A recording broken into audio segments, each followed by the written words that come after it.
नमस्कार साथियों, स्वागत है आपका एक कैंपस पर। दोस्तों, राजस्थान का इतिहास हम पढ़ रहे थे। राजस्थान के इतिहास में हमने 1857 की क्रांति को शुरू किया था। हमने इसमें देखा था कि क्रांति क्या होती है, कैसे होती है और 1857 क्रांति के कारण क्या थे। उसके बाद हमने देखा था कि 1857 क्रांति का तत्कालिक कारण क्या था। तत्कालिक कारण क्या था?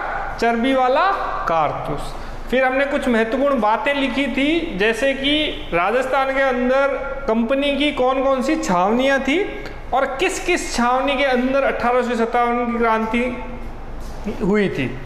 और इसके बाद हमने देखा था कि राजस्थान के अंदर कौन कौन पॉलिटिकल एजेंट थे। अब दोस्तों हम आते हैं कि राजस्थान के अंदर क्रांति में क्या क्या हुआ था।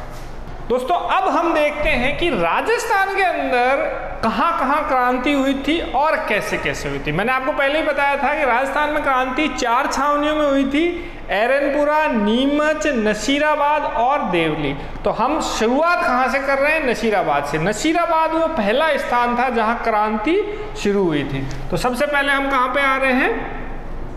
नसीराबाद की क्रांति पर। नसीराबाद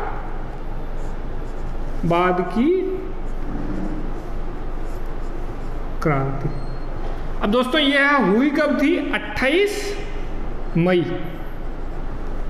1857 ईस्वी। कब हुई थी ये? 28 मई 1857 ईस्वी। हमने पहले देखा था कि जो 1857 की क्रांति की योजना बनाई थी, योजना किसने बनाई थी? पेशवा बाजीराव के उत्तराधिकारी नाना साहब और अजीमुल्ला खान ने। उन्होंने 31 मई 1857 तारीख निर्धारित की थी क्रांति की, लेकिन किसी कारणों से मेरठ के अंदर क्रांति हो जाती है 10 मई को। अब राजस्थान में क्रांति नसीराबाद में सबसे पहले होती है और कब होती है? 28 मई 1857 को। अब दोस्तों हमें यह देखना है सबसे पहले कि नसीराबाद के अंदर कौन कौन सी सैनिक टुकड़ियां थी। नसीराबाद के अंदर 3 सैनिक टुकड़ियां थी। सैनिक टुकड़ियां। सबसे पहली 15वीं Bengal native infantry. Bengal native infantry. इसके बाद दूसरी थी 30वीं बंगाल नेटिव इन्फेंट्री। और तीसरी जो थी दोस्तों, तीसरी आई थी बम्बई प्रेसिडेंसी से। तीसरी कहां से बुलाई गई थी? बम्बई प्रेसिडेंसी से। इसका नाम क्या था? First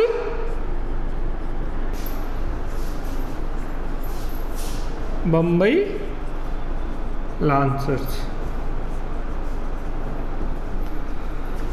first Bombay lancers. तो सैनिक टुकड़ियां 3 कौन कौन सी थी?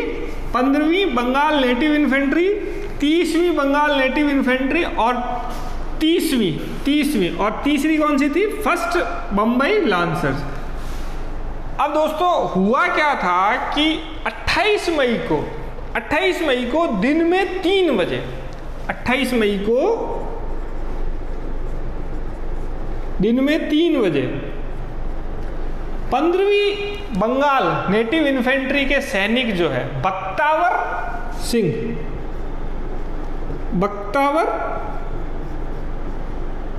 सिंह के नेतृत्व में विद्रोह कर देते हैं। अब दोस्तों पहले देखते हैं कि विद्रोह का कारण क्या था। सबसे पहले हम आते हैं इसके कारणों पे। कारण दोस्तों जैसे मैंने पहले बताया था आपको, एक तो राजनीतिक कारण थे, आर्थिक कारण थे, धार्मिक कारण थे, सामाजिक कारण थे, तो वो तो है ही। साथ ही साथ में तात्कालिक कारण क्या था? चर्बी वाला कारतूस। चर्बी वाला कारतूस। अब मैंने पहले आपको बताया था कि जो एनफील्ड राइफल थी, एनफील्ड राइफल में जो कारतूस डाला था उस पर चर्बी का खोल खुरेद के उतारना होता था। अब यह जो चर्बी इस्तेमाल की गई थी ये गाय और सूअर की थी। तो सैनिकों की धार्मिक भावनाएं आहत होती है, उन्हें ऐसा लगता है कि अंग्रेज जो है वो हमारा धर्म भ्रष्ट करना चाहते हैं और हमें ईसाई बनाना चाहते हैं। तो सबसे प्रमुख कारण तो यही था, चर्बी वाला कारतूस का इस्तेमाल करना। इसके बाद दोस्तों दूसरा एक कारण आता है कि जो मेरठ में क्रांति हुई थी उसके क्रांतिकारी सैनिक जो थे वो साधुओं के भेष में नशीराबाद छावनी के आसपास घूम रहे थे और उन्होंने एक अफवाह फैलाई। उन्होंने क्या अफवाह फैलाई? उन्होंने ये कहा कि जो सैनिकों को खाना दिया जा रहा है उसमें हड्डियों का चूरा मिलाया जा रहा है। दूसरा कारण क्या था दोस्तों? जो सैनिकों को खाना दिया जा रहा है उसके अंदर क्या मिलाया जा रहा है? हड्डियों का चूरा।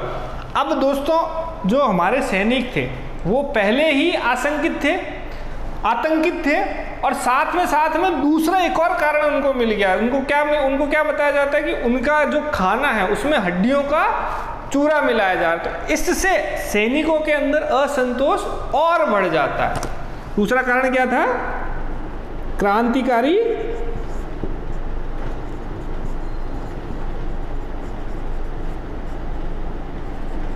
साधुओं द्वारा अफवाह फैलाना।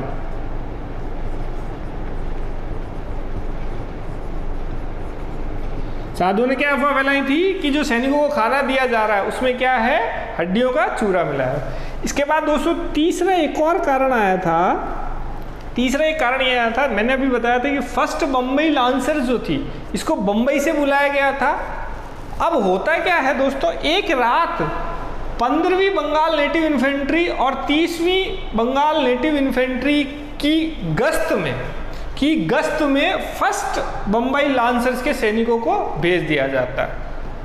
अब जो रात में जो सैनिक गश्त लगाते हैं उसमें जो पहले सैनिक जाते थे उनको ना भेज के फर्स्ट बम्बई लांसर्स के सैनिकों को भेजा गया। अब इससे हुआ क्या दोस्तों, 15वीं नेटिव इन्फेंट्री के सैनिकों के मन में संदेह पैदा हो गया। बंगाल नेटिव इन्फेंट्री के सैनिकों के मन में क्या है? संदेह पैदा हो गया कि कहीं ये अंग्रेज या कहीं ये कंपनी जो है यह हमको हटा तो नहीं देगी। क्यों? क्योंकि उनकी जिम्मेदारियां वो किसको दे रही थी? बम्बई लांसर्स के सैनिकों को। और यह भी कहाँ से आई थी? यह बाहर से आई थी। तो 15वीं बंगाल नेटिव इन्फेंट्री के मन में संदेह पैदा होना। तीसरा कारण क्या था? बम्बई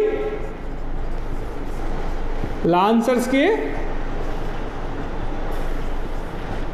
सैनिकों को गश्त पर भेजना।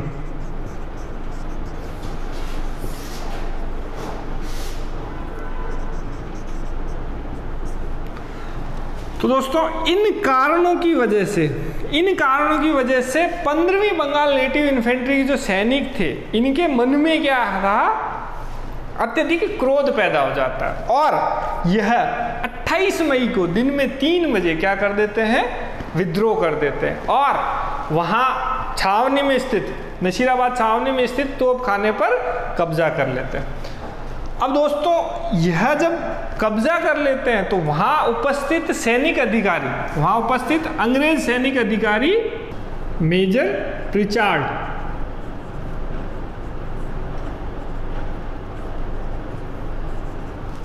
अब दोस्तों मेजर प्रिचार्ड जो है यह दूसरे सैनिकों को आदेश देता है कि इन बागी सैनिकों को क्या है?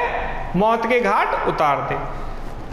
अब दोस्तों जो दूसरे सैनिक थे यह मेजर प्रिचार्ड का यह आदेश मानने से पहले थोड़ा झिझकते हैं कि वह अपने ही साथियों पर गोली कैसे चलाए, और बाद में क्या करते हैं? वह मेजर प्रिचार्ड के आदेश को मानने से मना करते हुए खुद बागी साथियों के साथ में मिल जाते। दोस्तों मेजर प्रिचार्ड ने बागी सैनिकों पर हमला करने के लिए बोला बाकी सैनिकों को, लेकिन बाकी सैनिक जो थे पहले झिझके और बाद में प्रिचार्ड के आदेश को मानने से मना कर देते हैं और खुद भी बागी सैनिकों के साथ में मिल जाते हैं। तो इस प्रकार जो छावनी में उपस्थित सैनिक थे वह सभी धीरे धीरे धीरे धीरे किनके साथ हो जाते हैं, बागी सैनिकों के साथ। और यह सभी बागी सैनिक पूरी छावनी को लूट लेते हैं और वहां उपस्थित अन्य मेजर स्पोर्टिसवुड और कर्नल नियाबरी को मौत की घाट उतार देते। जो बागी सैनिक थे वह क्या करते हैं, मेजर स्टोपिसवुड और कर्नल नियाबरी को मौत की घाट उतार देते हैं।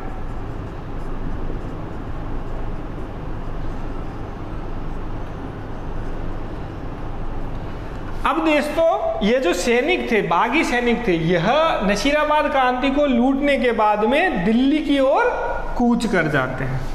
ये जो सैनिक थे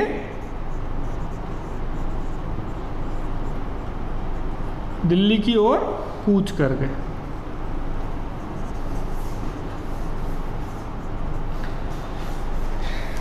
सैनिक जो है यह 18 जून 1857 ईस्वी में 18 जून 1857 ईस्वी में दिल्ली पहुंच जाते हैं और दिल्ली में उपस्थित क्रांतिकारी सैनिकों के साथ मिलके अपने बहादुर शाह जफर को, मुगल बादशाह बहादुर शाह जफर को अपना नेता घोषित कर देते हैं। तो दोस्तों सबसे पहले राजस्थान में क्रांति का आगाज कहाँ हुआ था, नशीराबाद में। नशीराबाद में कब हुई थी क्रांति, 28 मई 1857 ईस्वी में। इस दिन क्या होता है कि बख्तावर सिंह के नेतृत्व में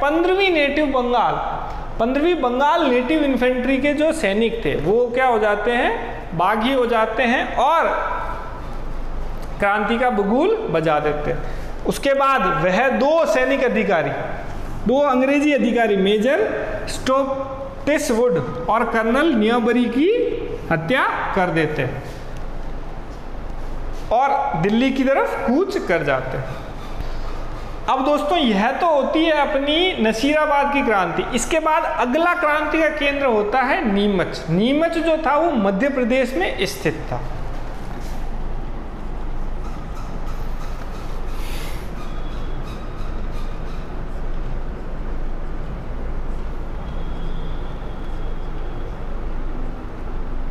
नीमच क्रांति, नीमच में दोस्तों क्रांति कब होती है, 3 जून 1857 ईस्वी। दोस्तों अगला क्रांति का केंद्र क्या था, नीमच। अब दोस्तों क्रांति की जो ज्वाला थी धीरे धीरे धीरे चारों दिशाओं में फैल रही थी। तो अंग्रेज सैनिक भी क्या थे, सतर्क हो गए थे। अंग्रेज अधिकारियों ने पहले से अपनी सुरक्षा सुनिश्चित करना शुरू कर दिया था। ऐसे ही नीमच छावनी पर एक अधिकारी थे मेजर एबॉट। नीमच छावनी पर एक अधिकारी थे मेजर एबॉट। ये क्या करते हैं, यह सारे सैनिकों से शपथ दिलवाते हैं, सभी सैनिकों से शपथ दिलवाते हैं कि वह सभी जो है कंपनी के शासन के प्रति वफादार रहेंगे। मेजर एबॉट 2 जून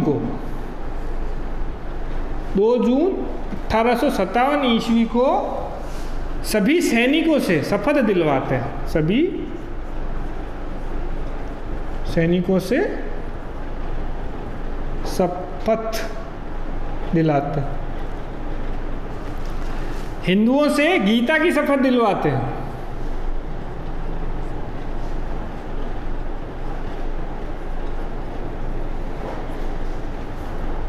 शपथ, और मुसलमानों से कुरान की।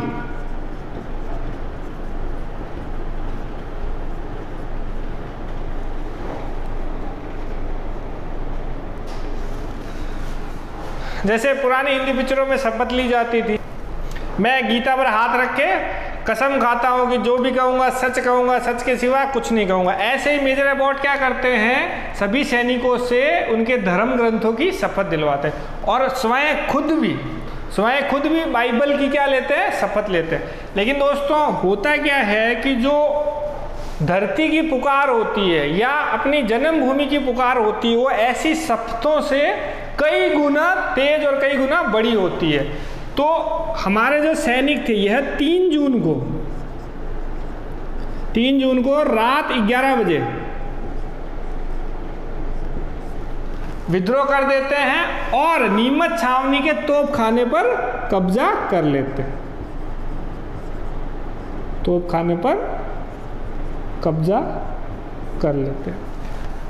अब दोस्तों जैसे ही इन बागी सैनिकों को पता चलता है कि मेवाड़ का पॉलिटिकल एजेंट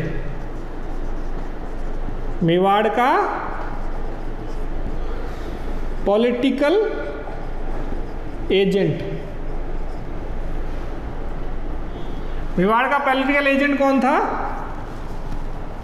कैप्टन सावर्स।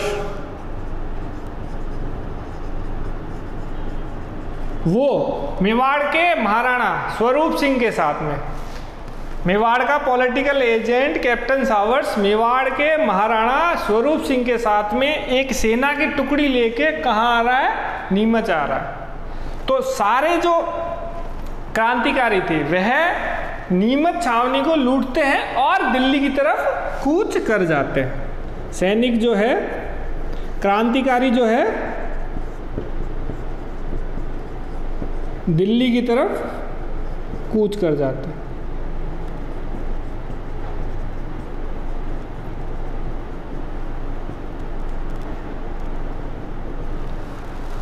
दोस्तों नीमच छावनी में जो भी अंग्रेज अधिकारी उपस्थित थे वह अपने परिवारों के साथ में नीमच छावनी छोड़ देते हैं और डूंगला गांव जाकर एक किसान के यहाँ पर शरण लेते हैं। जो बाकी अंग्रेज अधिकारी थे वह अपने परिवारों के साथ में नीमच की छावनी छोड़ देते हैं और पास ही के एक डूंगला गांव में जाकर एक किसान के यहाँ पर शरण लेते हैं। अब दोस्तों होता क्या है कि जो ये आतंककारी सैनिक थे यह भी क्या है, डूंगला गांव पहुंच जाते हैं। लेकिन उसी समय क्या होता है कि मेवाड़ के पॉलिटिकल एजेंट कैप्टन सावर्स यह सेना के साथ में डूंगला गांव यह भी पहुंच जाते हैं। तो इस सेना को देख के जो क्रांतिकारी होते हैं वो उस गांव को छोड़ के दिल्ली की तरफ निकल जाते हैं। और दोस्तों यह जो अंग्रेज परिवार थे इनको स्वरूप सिंह, राणा स्वरूप सिंह अपने साथ में उदयपुर ले आते हैं।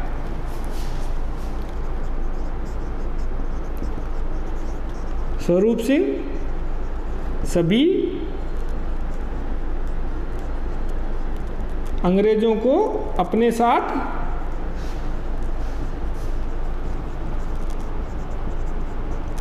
उदयपुर ले आते हैं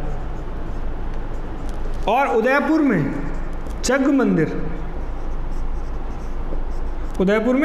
मैंने जब आपको महाराणा जगत सिंह पढ़ाया था, मेवाड़ का शासक जगत सिंह, तो इस जग मंदिर का निर्माण किसने करवाया था? जगत सिंह द्वितीय ने।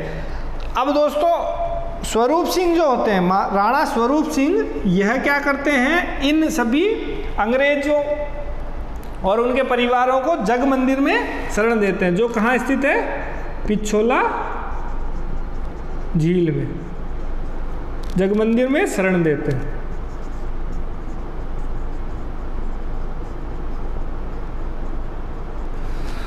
तो दोस्तों नीमच की जो क्रांति हुई यह कब हुई थी? 3 जून 1857 क्रांति को। लेकिन उससे पहले मेजर एबॉर्ड जो थे वह सभी सैनिकों को 2 जून 1857 को एक शपथ दिलवाते हैं कि सारे सैनिक अंग्रेजी शासन या कंपनी शासन के प्रति वफादार रहे। लेकिन 3 जून की रात को अंग्रेज सैनिक जो थे यह बागी हो जाते हैं और तोपखाने पे कब्जा कर लेते हैं। दोस्तों इसी समय में मेवाड़ का political agent captain showers Mewar के महाराणा स्वरूप सिंह के साथ में एक बड़ी सेना लेके नीमच छावनी की तरफ ही आ रहा होता है। अब दोस्तों यह जो सैनिक थे क्रांति के बाद में यह कूच कर जाते हैं दिल्ली। दोस्तों यह जो क्रांतिकारी सैनिक थे यह जब नीमच से दिल्ली की तरफ कूच कर रहे होते हैं तो रास्ते में इनके क्या आता है? देवली। तो तीसरी जो छावनी जहां पे क्रांति हुई थी वह कौन सी थी? देवली। तो देवली क्रांति। अब दोस्तों देवली के अंदर क्रांति देवली के सैनिकों ने नहीं की थी, जबकि नीमच के सैनिकों ने की थी। यह नीमच के सैनिक, देवली के अंदर क्रांति होती है 5 जून 1857। अब यह जो क्रांति होती है यह नीमच छावनी के क्रांतिकारियों द्वारा ही होती है। मैंने अभी आपको बताया था कि 3 जून को क्रांति करने के बाद में नीमच के क्रांतिकारी सैनिक किधर की तरफ निकल जाते हैं? दिल्ली की तरफ। अब दिल्ली की तरफ निकलते समय रास्ते में क्या आता है? देवली। देवली जो है ये टोंक में स्थित है, और जो नीमच से दिल्ली की तरफ रास्ता जाता है वो टोंक कोटा होते हुए दिल्ली जाता है। तो रास्ते में क्या आता है उनकी? देवली। अब देवली में नीमच छावनी के क्रांतिकारी, नीमच छावनी के क्रांतिकारी क्रांति कर देते हैं। नीमच छावनी के क्रांतिकारी क्रांति कर देते हैं। और ये कब क्रांति करते हैं? 5 जून 1857 ईस्वी को। और नीमच छावनी लूटकर दिल्ली की तरफ निकल जाते हैं और देवली छावनी को लूटकर, देवली छावनी को लूटकर दिल्ली की ओर निकल जाते हैं।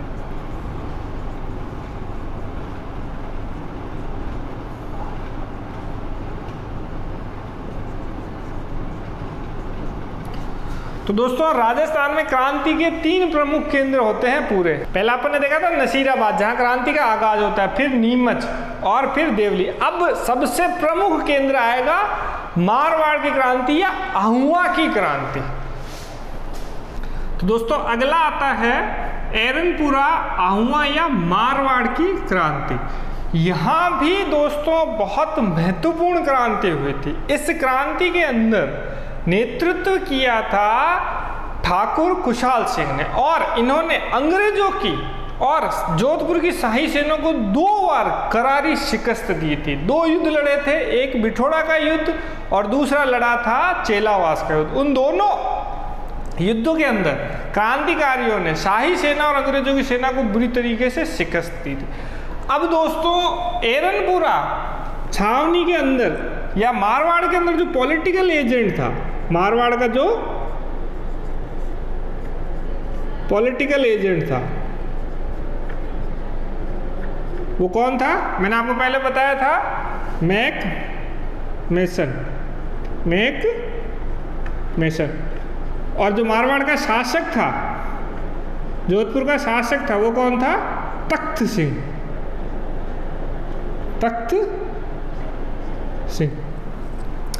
अब दोस्तों यहां जो कंपनी की टुकड़ी थी वो थी जोधपुर लीजियन। अब जोधपुर लीजियन के अंदर सूबेदार शीतल प्रसाद, सूबेदार तिलक राम और मोती खां, इन तीनों के नेतृत्व में 21 अगस्त को यहाँ के सैनिक क्या कर देते हैं? विद्रोह कर देते हैं। तो एरनपुरा के अंदर विद्रोह कब हुआ? 21 अगस्त 1857 ईस्वी में। और किसके नेतृत्व में हुआ? तिलक राम, शीतल प्रसाद और मोती खां, इन तीनों के नेतृत्व में सैनिकों ने विद्रोह कर दिया। अब सैनिकों ने जैसे ही विद्रोह किया तो इन्होंने एक नारा दिया था। यहां पे सैनिकों ने एक नारा दिया, चलो दिल्ली,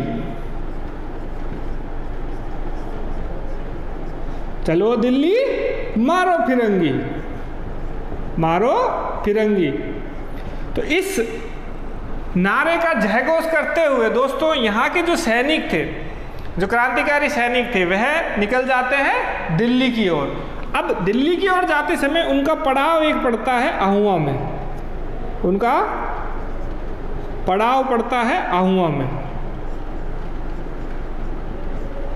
अहुआ जो था दोस्तों, यहाँ के जो ठाकुर थे, अहुआ के जो ठाकुर थे वह थे कुशल सिंह। ठाकुर कुशल सिंह चंपावत। अब दोस्तों मैंने आपको पहले बताया था कि अंग्रेजों या कंपनी के शासन के विरुद्ध सभी लोगों के अंदर कोई ना कोई असंतोष पनप रहा था। अब ठाकुर कुशाल सिंह जो थे, यह जोधपुर के शासक तख्त सिंह के यहाँ जागीरदार थे। इनके भी अधिकारों को छीन लिया गया और इनके मन में भी अंग्रेजों और जोधपुर के शासकों के प्रति एक गहरा असंतोष व्याप्त था।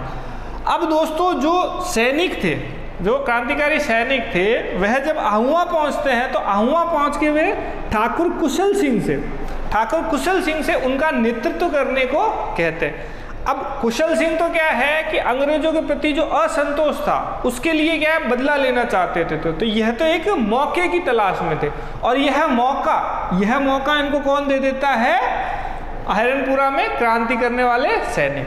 तो ठाकुर कुशल सिंह तुरंत ही क्रांतिकारियों का नेतृत्व का जिम्मा संभाल लेते हैं। तो यह क्रांतिकारियों के नेतृत्व का जिम्मा संभाल लेते हैं।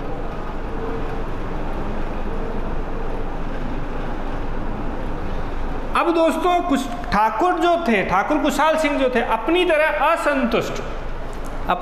असंतुष्ट आसपास के गांवों के ठाकुरों से क्या है, संदेश भेजते हैं। उनकी भी सेनाओं को क्रांतिकारियों के साथ में इकट्ठा होने के लिए बोल देते हैं। तो धीरे धीरे आसपास के गांवों के कई ठाकुर जो है अपनी सेना क्रांतिकारियों की सेना के साथ में मिला देते हैं और साथ देने आ जाते हैं क्रांतिकारियों का। अब दोस्तों जो अपने राजस्थान के एजेंट टू गवर्नर जनरल थे, राजस्थान के एजेंट टू गवर्नर जनरल कौन थे, पैट्रिक लॉरेंस। अब पैट्रिक लॉरेंस को जब पता चलता है कि जो अहिरनपुरा छावनी के सैनिक थे जिन्होंने क्रांति कर अपना पड़ाव कहाँ डाला, अहुआ में, तो पैट्रिक लॉरेंस तुरंत ही मारवाड़ के शासक तख्त सिंह को एक संदेश भेजते हैं कि तुरंत जाके एक बड़ी सेना लेके जाओ और अहुआ में क्रांतिकारी सैनिकों को कुचल डालो। तो जैसे तख्त सिंह को जैसे ही ऑर्डर मिलता है लॉरेंस से, तो वो तुरंत खड़ा हो जाता है और एक 10,000 घुड़सवारों और सैनिकों की सेना तैयार करता है और साथ में लेता है अपने 12 तोपे और निकल पड़ता है अहुआ की तरफ। अब दोस्तों यहाँ पर अहुआ के अंदर जो क्रांतिकारियों की सेना थी, किसके नेतृत्व में, ठाकुर कुशाल सिंह के नेतृत्व में, और जोधपुर की शाही सेना किसके नेतृत्व में, तख्त सिंह के नेतृत्व। इन दोनों के मध्य एक भयंकर युद्ध होता है, मैंने पहले आपको बताया था कि यह ठाकुर कुशल सिंह 2 युद्धों को लड़ेंगे। पहला युद्ध जो है वो था बिठोड़ा का युद्ध। पैट्रिक लॉरेंस क्या करते हैं, जोधपुर संदेश भेजते हैं, जोधपुर संदेश भेजते हैं। अब सबसे पहला युद्ध जो होता है दोस्तों वो देखते हैं, बिठोड़ा का युद्ध। बिठोड़ा का युद्ध दोस्तों, बिठोड़ा जो जगह है यह कहाँ स्थित है, पाली में। ये कहाँ स्थित है, पाली में। अब पाली में एक तो क्रांतिकारियों की सेना कुशल सिंह के नेतृत्व में, साथ ही साथ जोधपुर की शाही सेना, दोनों होती है आमने सामने। और 8 सितंबर को दोनों के मध्य भयंकर युद्ध होता है 1857। एक तरफ थे अपने ठाकुर कुशाल सिंह और सामने थी जोधपुर की शाही सेना, जोधपुर शाही सेना। और इसके साथ में दोस्तों जो मारवाड़ का पॉलिटिकल एजेंट था मैकमेसन, इनकी सेना का सेनापति हीथकोट भी था। इनकी सेना का सेनापति हीथकोट भी था। तो दोस्तों अब इनके मध्य बिठोड़ा के अंदर कुशाल सिंह और जोधपुर की शाही सेना के मध्य 8 सितंबर को एक भयंकर युद्ध होता है। दोस्तों यह जो सेना आई थी यह पूरे साजो सामान के साथ आई थी। इनके पास 12 तोपें भी थी और तरह तरीके के हथियार थे। लेकिन जो अपने क्रांतिकारियों की सेना थी, इनके पास तो हथियार भी पूरे नहीं थे और ना ही ये बहुत अधिक संख्या में थे। लेकिन दोस्तों इन क्रांतिकारियों के मन में एक आज़ादी का जज्बा कूट कूट के भरा था। तो उसी आज़ादी के जज्बे के लिए, उसी आज़ादी के जज्बे के आधार पर यह जोधपुर की शाही सेना को बुरी तरीके से शिकस्त देते हैं। जोधपुर की शाही सेना को बुरी तरीके से शिकस्त देते हैं और इस युद्ध में किसकी विजय होती है? क्रांतिकारियों और कुशाल सिंह की विजय होती है। अब दोस्तों इस बिठोड़ा के युद्ध में जो करारी शिकस्त मिलती है कंपनी की सेना को, उसकी खबर मिलती है पैट्रिक लॉरेंस को। अब पैट्रिक लॉरेंस खुद एक बड़ी सेना लेके नसीराबाद या अजमेर से कूच करता है, किधर की तरफ? मारवाड़ की तरफ। अब इस सेना के साथ में इस बार मैक मेसन भी होगा। ठीक है दोस्तों, अब जो दूसरा युद्ध है, चेलावास का युद्ध, उसको देखते हैं।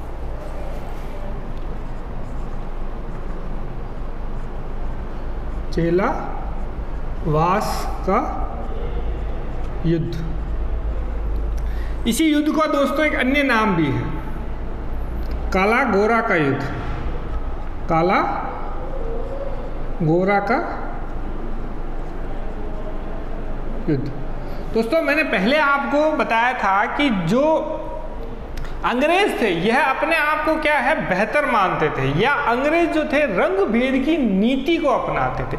मतलब यह मानते थे, यह इनकी सोच ऐसी होती थी कि जो अंग्रेज है इनका रंग गोरा है, इसलिए यह क्या है? दूसरे रंग वाले से, सांवले रंग या काले रंग के लोगों से क्या है? बेहतर होते हैं।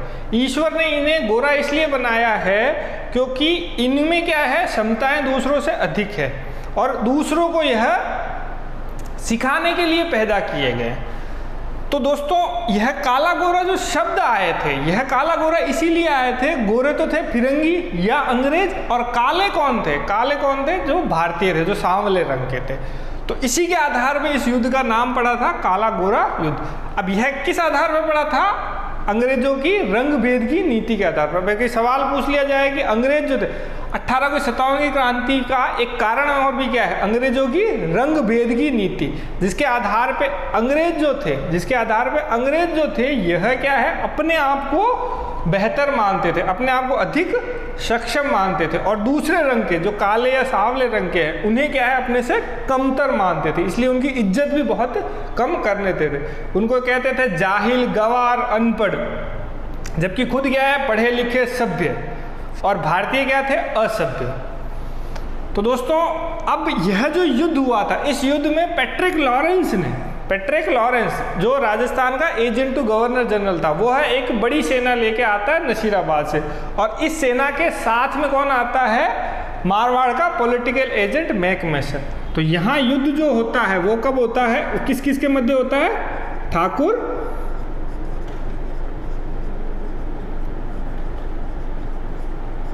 कुशाल सिंह, और साथ में कौन होते हैं? Mac mason.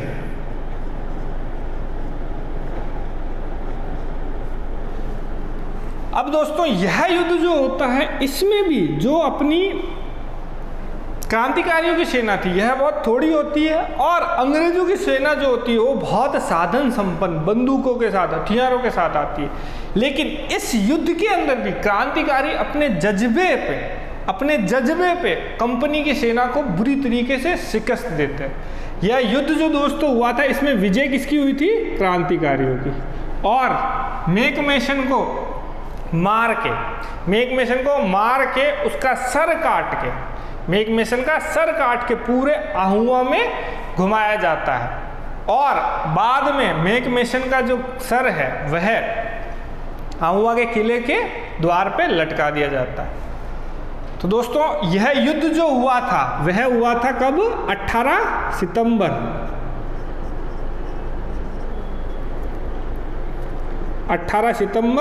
1857 ईस्वी में। इस युद्ध के अंदर ठाकुर कुशल सिंह जो क्रांतिकारियों का नेतृत्व कर रहे थे, और सामने थी कंपनी की सेना जो मैक मेसन के नेतृत्व में थी। अब मैक मेसन को मारकर उसका सर जो है, उसका सिर आहुआ के किले पे लटका दिया था। अहुआ के किले पर लटका दिया। अब दोस्तों आपको यह बात ध्यान रखनी है कि किसकी हत्या कर दी जाती है युद्ध के अंदर, या किसका सर काट के अहुआ के किले पर लटकाया जाता है। दोस्तों यह ऐसी दो घटनाएं हुई थी, सर काटने की दो घटनाएं हुई है। पहली घटना हुई थी मैकमेसन के साथ, मैकमेसन का सर काट के कहाँ घुमाया, अहुआ में घुमाया गया और अहुआ के किले पर लटका दिया गया।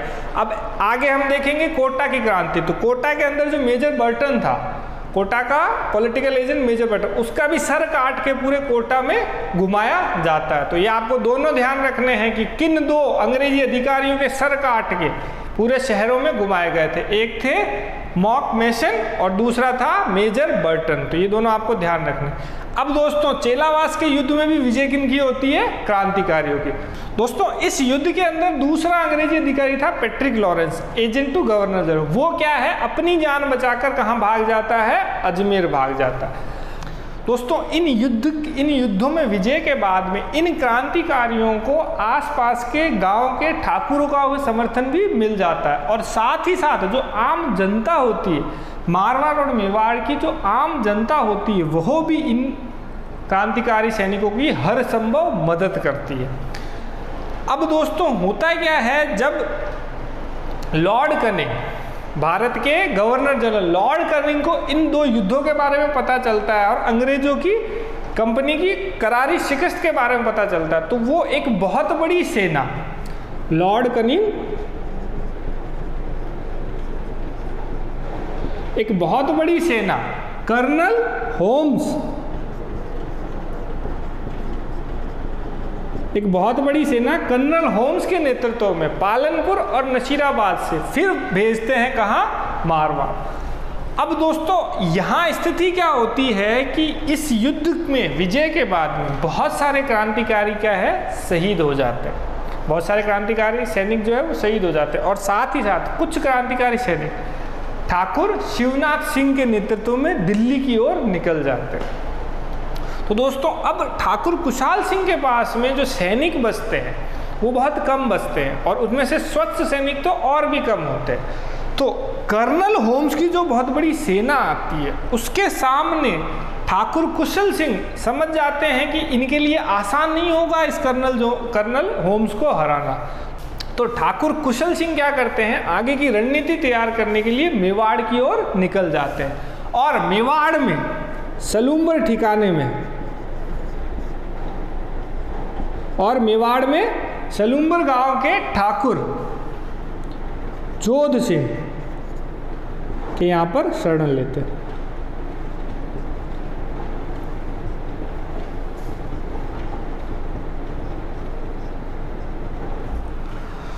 तो दोस्तों ठाकुर कुशल सिंह जो थे वह ये देखते हैं कि इन थोड़े से सैनिकों के उपस्थिति के, इन थोड़े से सैनिकों के साथ में अंग्रेजों से युद्ध लड़ना आसान नहीं होगा, तो इसलिए आगे की रणनीति तय करने के लिए ये कहाँ चले जाते हैं? मेवाड़। और मेवाड़ के सलूम्बर के ठाकुर जोध सिंह के यहाँ पर ये शरण लेते हैं। अब दोस्तों ये कर्नल होम्स के नेतृत्व में जो कंपनी की सेना आती है, यह क्या है? अहुआ पर अपना कब्जा कर लेती है।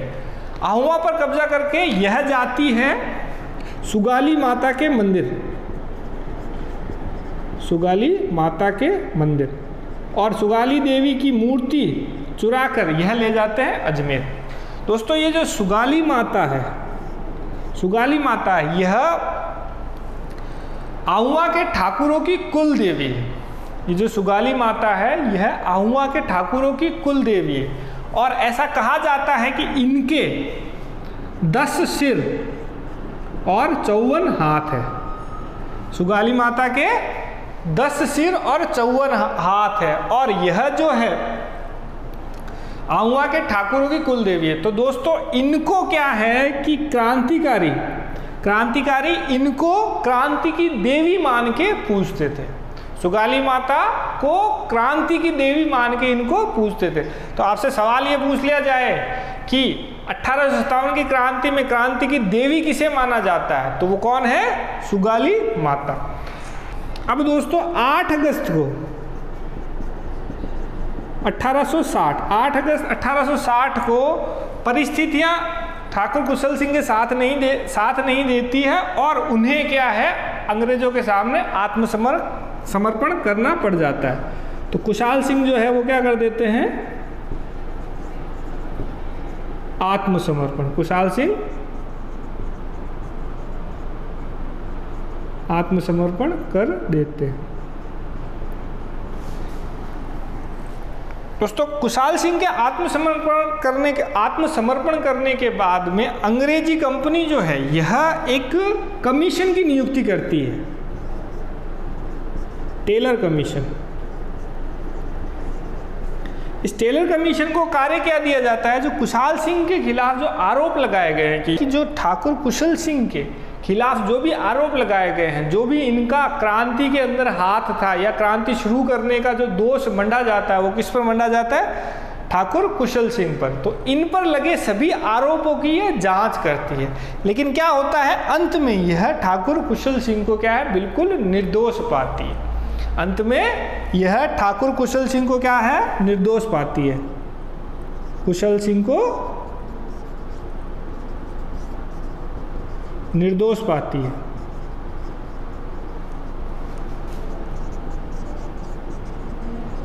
तो आपको ध्यान रखना है कि ठाकुर कुशल सिंह पर लगे आरोपों की जांच के लिए किस कमीशन की नियुक्ति की गई थी। तो कौन सा कमीशन था यह, टेलर कमीशन। और इसके अध्यक्ष कौन थे, स्वयं टेलर। इसके अध्यक्ष कौन थे, स्वयं टेलर। अब दोस्तों 10 नवंबर को इस कमीशन ने क्या है, ठाकुर कुशल सिंह को बाइज्जत बरी कर दिया, लेकिन उनकी जो जागीरें थी वो जब्त कर ली। तो दोस्तों यह तो हुई अपनी एरनपुरा या आहुआ की क्रांति, जिसके अंदर क्रांतिकारियों ने किसके नेतृत्व में क्रांति की, 21 अगस्त 1857 ईस्वी में शीतल प्रसाद, तिलक राम और मोती खां के नेतृत्व में क्रांति की। जो पहुंचे क्रांतिकारियों के साथ में, कहां पहुंचे, आहुआ में क्रांतिकारियों का नेतृत्व कौन संभालते हैं, ठाकुर कुशल सिंह।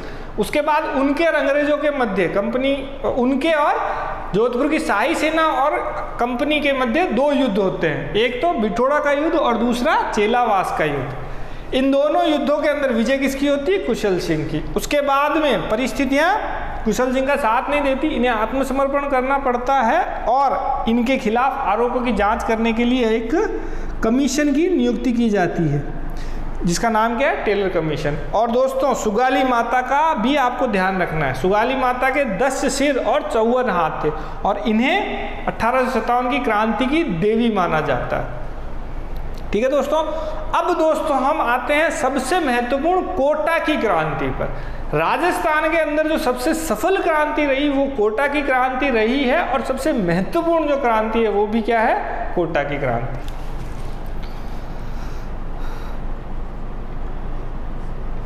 कोटा की क्रांति दोस्तों सबसे सफल क्रांति जो थी, सबसे सफल क्रांति राजस्थान के अंदर सबसे सफल क्रांति कहाँ की थी, कोटा क्रांति। क्योंकि यहाँ जो क्रांति हुई थी यह दोस्तों सैनिकों द्वारा नहीं हुई, यह आम जन द्वारा हुई थी या जनता के द्वारा।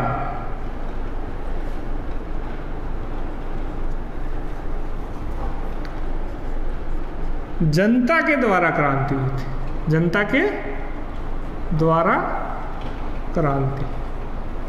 दोस्तों जो मैंने आपको पहले बताया था, क्रांति क्या होती है, एक बहुत बड़ा बदलाव, एक बहुत बड़ा बदलाव। अब इस बदलाव को कौन लेके आता था, या तो सैनिक लेके आते थे या आमजन। तो यहाँ पर कौन लेके आया, आमजन।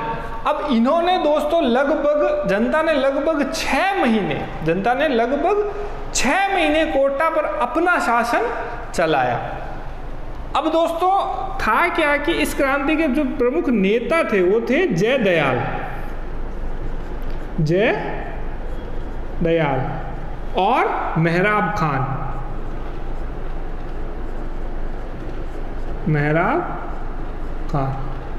अब दोस्तों इन्होंने क्या है कि कोटा की जनता के मन में राष्ट्रीयता की भावनाओं का संचार किया। अब दोस्तों इन दोनों ने 15 अक्टूबर 1857 को कोटा में क्रांति का बिगुल बजा दिया। क्रांति का बिगुल बजाया। अब दोस्तों कोटा के अंदर जो पॉलिटिकल एजेंट था, कोटा के अंदर जो पॉलिटिकल एजेंट था वो मेजर बर्टन, और जो शासक था वो राम सिंह था। शासक कौन था? राम सिंह। अब होता क्या है, ये क्रांतिकारी जो है जयदयाल और मेहराब खां के नेतृत्व में मेजर बर्टन और इसके 2 पुत्र और साथ ही साथ एक अंग्रेजी डॉक्टर, इनकी कर देते हैं हत्या, और राम सिंह को क्या है उसके किले में कैद कर देते हैं। मैंने आपको अभी थोड़ी देर पहले ही बताया था कि राजस्थान के अंदर 2 अंग्रेजी अधिकारियों का सर कलम किया जाता है। एक तो था अपना मेक मेसन और दूसरा है मेजर बर्टन। अब मेजर बर्टन का भी सर कलम करके, सिर कलम करके कोटा में घुमाया,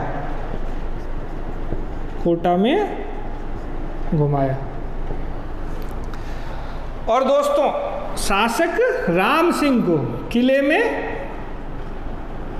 6 माह कैद किया, 6 माह कैद रखा। इन 6 माह में दोस्तों कोटा के अंदर किसका शासन था? जनता का शासन। इसीलिए इस क्रांति को सबसे सफल माना जाता है। क्यों? क्योंकि हर क्रांति का, इस बदलाव का जनता का शासकों के प्रति और कंपनी के शासन के प्रति एक असंतोष था, और जनता का जो वास्तव में मुख्य उद्देश्य होना चाहिए था वो क्या होना चाहिए था? यही कि उन्हें अपना शासन स्थापित करना था, उन्हें राजतंत्र उखाड़ के फेंकना था और लोकतंत्र स्थापित करना था। लेकिन दोस्तों हम जब क्रांति के असफलता के कारणों को देखेंगे तब एक कारण यह भी देखेंगे कि यहाँ पे जितनी भी क्रांतियाँ हुई उनमें लोगों के सामने कोई एक योजना नहीं थी या कोई एक निश्चित उद्देश्य नहीं था। लोगों के मन में असंतोष था, सैनिकों के मन में एक असंतोष था, लोगों के मन में भी असंतोष था, लेकिन उस असंतोष का आगे किस तरीके से इस्तेमाल करना था, आगे क्या योजना होनी चाहिए थी कि हमें कैसी नई व्यवस्था स्थापित करनी है, ऐसा इनके पास में कोई उद्देश्य नहीं था। इसी कारण यह क्रांति जो थी यह अपना ये सफल नहीं हो पाई थी। तो दोस्तों कोटा की क्रांति आपको स्पष्ट है, यह सबसे महत्वपूर्ण है। किसके नेतृत्व में हुई थी? जयदयाल और मेहराब खां। कब? 15 अक्टूबर 1857। अब दोस्तों इस क्रांति को दबाने के लिए मार्च 1858 ईस्वी में major general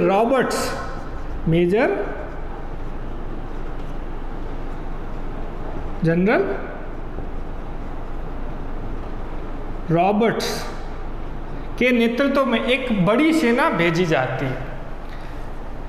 major general Roberts के नेतृत्व में एक बड़ी सेना भेजी जाती है और जो जयदयाल और मेहराब खां इन्हें गिरफ्तार कर लिया जाता है और इन्हें फांसी दे दी जाती है।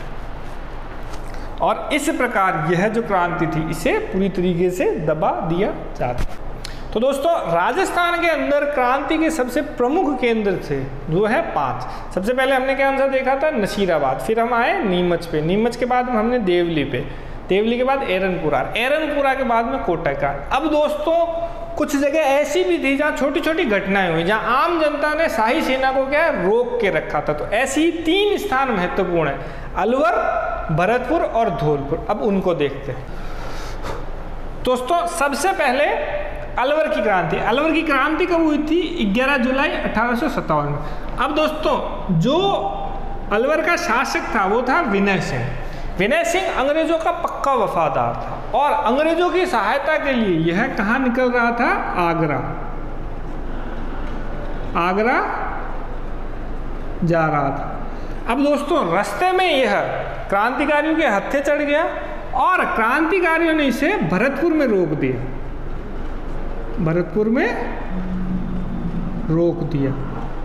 अब दोस्तों कोट अलवर में जो क्रांति हुई उसमें केवल इतना ही हुआ था कि विनय सिंह जो अंग्रेजों के समर्थन के लिए आगरा जा रहा था उसे भरतपुर में रोक दिया जाता है। ये कब होता है? 11 जुलाई 1857। अब दोस्तों इसके बाद में आता है अपना भरतपुर की क्रांति। भरतपुर की क्रांति हुई दोस्तों 31 मई 1857। अब आपको याद रखना है कि जो योजनाबद्ध तरीके से क्रांति करने की तारीख निर्धारित की थी वो क्या की थी? 31 मई। तो आपको याद रखने में भी आसान रहेगा। अब भरतपुर का शासक कौन था? जसवंत सिंह। और यहाँ पॉलिटिकल एजेंट जो मैं पहले ही आपको लिखा चुका हूँ कि राजस्थान में 5 जगहों के पॉलिटिकल एजेंट थे। एक था भरतपुर का, इसका नाम क्या था? मॉरिसन। अब दोस्तों यहाँ पर जो विद्रोह हुआ था वो क्यों हुआ था? हुआ क्या था? जो शासक अपने जसवंत सिंह थे, शासक जसवंत सिंह, ये नाबालिग थे। तो भरतपुर के शासन की बागडोर जो थी वो पॉलिटिकल एजेंट मॉरिसन के हाथों में थी। और मॉरिसन ने क्या है, यह निर्णय ले लिया कि जो भरतपुर की शाही सेना है वो कंपनी का साथ देने के लिए दौसा की ओर जा रही थी। लेकिन दोस्तों रास्ते में क्या होता है, मेव और गुर्जर जाति के लोगों ने इस शाही सेना को रोक दिया। तब जो पॉलिटिकल एजेंट मॉरिसन था वह जैसे तैसे अपनी जान बचा के कहाँ निकल जाता था? कहाँ निकल गया? आगरा की। तो दोस्तों भरतपुर की क्रांति में जो प्रमुख घटना हुई वह क्या हुई? भरतपुर का पॉलिटिकल एजेंट मॉरिसन यह भरतपुर की शाही सेना को दौसा की ओर ले जा रहा। लेकिन दोस्तों मेव और गुर्जर जाति के लोगों द्वारा इस सेना का, भरतपुर की शाही सेना का दौसा की तरफ लेके जाने का विरोध किया गया और पॉलिटिकल एजेंट मॉरिसन अपनी जान बचाकर जैसे जैसे आगरा भाग गया। तो दोस्तों भरतपुर के अंदर क्रांति कब हुई? 31 मई 1857 में। और यहाँ विद्रोह किसके द्वारा हुआ? मेव और गुर्जर जाति द्वारा। इसके बाद दोस्तों एक और महत्वपूर्ण क्रांति आती है, धौलपुर की क्रांति। अब धौलपुर का जो शासक था वह था भगवंत सिंह। दोस्तों भगवंत सिंह जो था, भगवंत सिंह यह अंग्रेजों का पक्का वफादार और अंग्रेजों के पूरे साथ खड़ा था। अब यहाँ पर दोस्तों एक गुर्जर नेता थे देवा नाम के, गुर्जर नेता थे देवा नाम के, जो अपने साथियों के साथ मिलकर 9 जुलाई 1857 ईस्वी को धौलपुर के शाही खजाने को लूटते हैं। और दोस्तों यहाँ पर एक और महत्वपूर्ण बात आपको ध्यान रखनी है, राजस्थान के अंदर एकमात्र स्थान जहाँ बाहर के विद्रोही सैनिकों ने आके क्रांति की वो है धौलपुर का। हुआ क्या था, जो ग्वालियर पे सैनिक विद्रोह करके आए थे वह दिल्ली जाते समय अपना पड़ाव डालते धौलपुर में, और धौलपुर के अंदर उन लोगों ने क्रांति कर दी। ग्वालियर से आए विद्रोही सैनिकों ने धौलपुर में क्रांति कर दी। तो दोस्तों राजस्थान के अंदर एकमात्र जगह जहां पर बाहर से आए सैनिकों ने विद्रोह किया था वो है धौलपुर। तो दोस्तों यह प्रमुख 7 स्थान हैं जो अपने क्रांति के स्थानों के रूप में आपको ध्यान रखने। अब दोस्तों हम देखते हैं राजस्थान के अंदर जो तांतिया टोपे आए थे उनकी यात्रा का थोड़ा सा ब्यौरा हम जानते हैं। तांतिया टोपे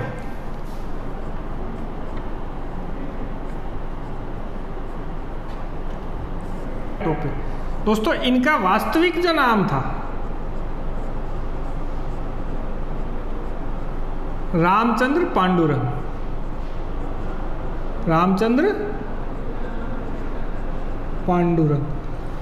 दोस्तों यह तांतिया टोपे जो थे यह पूना के पेशवा बाजीराव के उत्तराधिकारी नाना साहब के साथ में थे और उनके पक्के स्वामी भक्त थे। यह नाना साहब के स्वामी भक्त सेवक थे। नाना साहब दोस्तों 1857 की क्रांति की योजना बनाने वाले नेता नाना साहब यह क्या थे? पूना के पेशवा बाजीराव के उत्तराधिकारी, इनके स्वामी भक्त सेवक थे तांतिया टोपे। और दोस्तों तांतिया टोपे ने 1857 की क्रांति के अंदर जो नेतृत्व किया था वह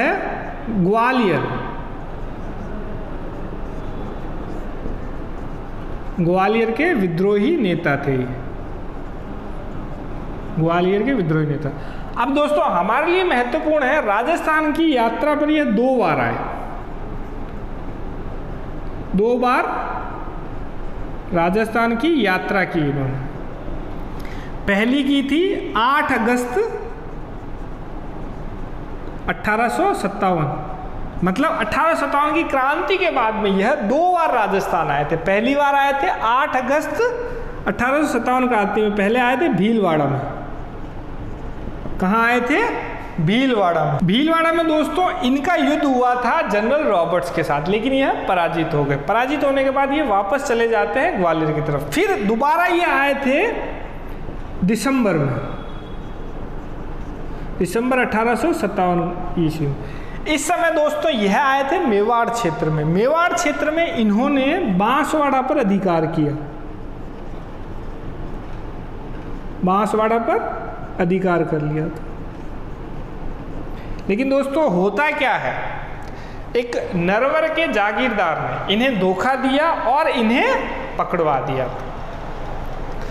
तो दोस्तों जब दूसरी बार तांतिया टोपे राजस्थान की यात्रा पे आए थे, तब धोखे से इन्हें क्या है, पकड़वा दिया गया था। और उसके बाद अप्रैल 1859 में इनकी फांसी के द्वारा हत्या, इनको फांसी दे दी गई थी। अब दोस्तों आपके लिए क्या महत्वपूर्ण था कि तांतिया टोपे राजस्थान कितनी बार आए? 2 बार। पहले आई है भीलवाड़ा और दूसरी बार आए मेवाड़ में। मेवाड़ में इन्होंने बांसवाड़ा पर अधिकार भी कर लिया था। दोस्तों इसी के साथ में अपनी क्रांति से जुड़े हुए सारे महत्वपूर्ण टॉपिक्स होते हैं पूरे। एक बात और रहती है 1857 की क्रांति के असफलता के कारण, उन्हें देखते हैं। क्रांति के असफलता के कारण दोस्तों, क्रांति जो असफल हुई उसके प्रमुख कुछ कारण हैं। एक तो आपने यह चीज़ देखी होगी कि जहाँ भी क्रांति हुई वहाँ पे हमारे किसी भी शासक ने क्रांतिकारियों का साथ नहीं दिया। जनता, किसान, वह सभी क्रांतिकारियों के साथ थे, लेकिन शासक और उनकी शाही सेना वह सभी क्या थी?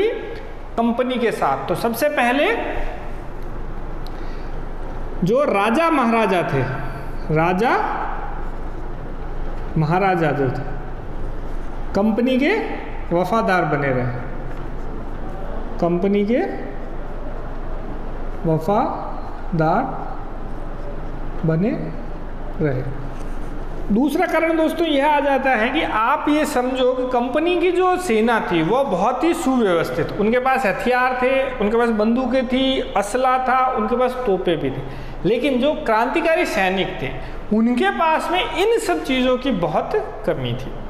उनके पास में किसी भी एक छावनी से जो हथियार लूट लेते थे या फिर किसी छावनी से तोप को अपने कब्जे में कर लेते थे, तो उनके पास बहुत ही थोड़ी मात्रा में गोला बारूद हथियार थे। उनके जोश में, उनके हौसले में कोई कमी नहीं थी, लेकिन उनके पास में जो साजो सामान था वो बहुत कम था, वह बहुत अपर्याप्त था।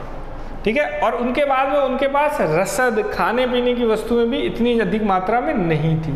तो हथियारों की कमी, हथियारों, रसद की कमी की अपर्याप्त मात्रा।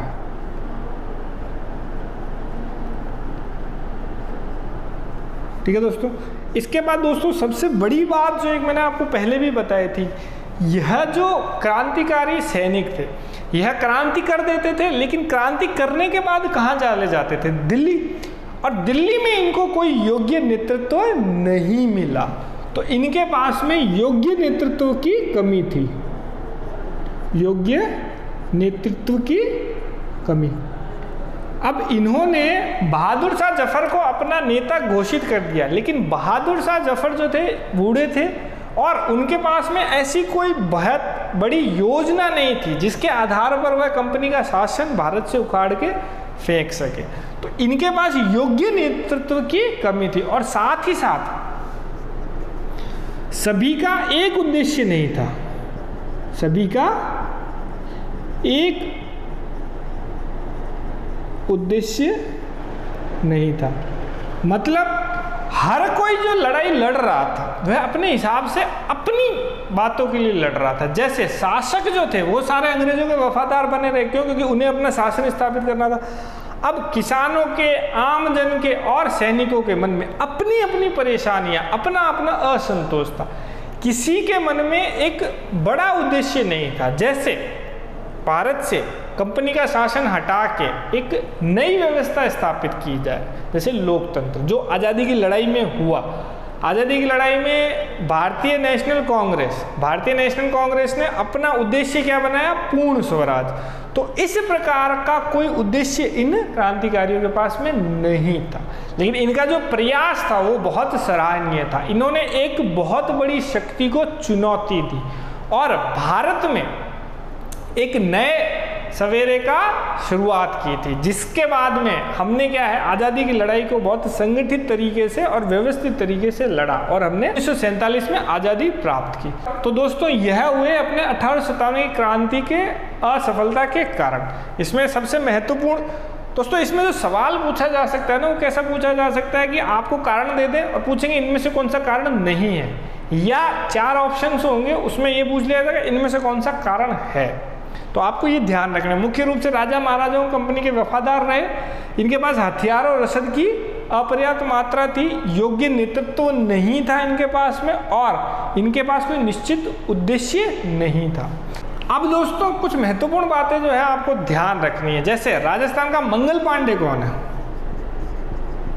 राजस्थान का मंगल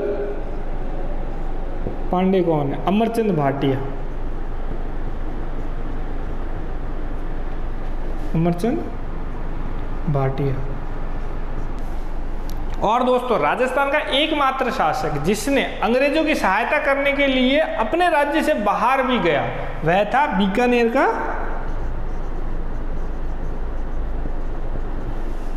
सरदार सिंह।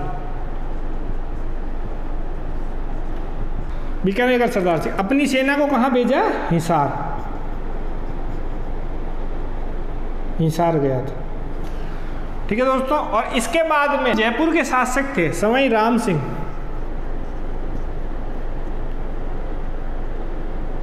सवाई राम सिंह दित्ते, इनको अंग्रेजों की सहायता करने के लिए सितारे